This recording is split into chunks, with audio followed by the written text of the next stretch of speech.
ശുചിത്വ കോൺക്ലേവിന്റെ പ്രധാനപ്പെട്ട ലക്ഷ്യം കേരളത്തിൽ ഉണ്ടായിട്ടുള്ള ഒരു മാറ്റം, തദ്ദേശ സ്ഥാപനങ്ങൾ കൈവരിച്ച നേട്ടങ്ങൾ, ഇതെല്ലാം ജനങ്ങളുടെ സമക്ഷം അവതരിപ്പിക്കുക എന്നതാണ്. 1034 തദ്ദേശ സ്ഥാപനത്തിനും അവർ ചെയ്തിട്ടുള്ള ഈ രംഗത്ത് ചെയ്തിട്ടുള്ള പ്രവർത്തനങ്ങൾ, അതിന്റെ നേട്ടങ്ങൾ അവതരിപ്പിക്കാനുള്ള അവസരവും വേദിയും ഒരുക്കും. സംഘടനകൾ, റെസിഡൻസ് അസോസിയേഷനുകൾ തുടങ്ങി ഇതുമായി ബന്ധപ്പെട്ട എല്ലാ സ്റ്റേക്ക് ഹോൾഡേഴ്സിനും പങ്കാളിത്തമുണ്ടാവും. അവർക്കെല്ലാം പുരസ്കാരവും നമ്മൾ കൊടുക്കുന്നുണ്ട്. ഒപ്പം പുതിയ ടെക്നോളജി ഈ രംഗത്ത് പരിചയപ്പെടുത്താനുള്ള ഒരു വേദിയായിരിക്കും. ഇൻവെസ്റ്റേഴ്സിനെ കൊണ്ടുവരാനുള്ള ഒരു വേദിയായിരിക്കും. ഇതെല്ലാം ഇവിടെ ഈ കോൺക്ലേവിൽ നടക്കും.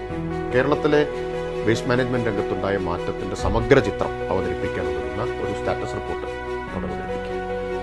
ഒപ്പം ഇനി പോകേണ്ട ഡയറക്ഷൻ എന്താണ്, ഇനി ഏറ്റെടുക്കേണ്ട ഉത്തരവാദിത്തങ്ങൾ ഏതാണ്, ഭാവി പ്രവർത്തന പരിപാടി മുന്നോട്ട് വയ്ക്കുന്നുണ്ട്. ഇതാണ് കോൺക്ലേവിന്റെ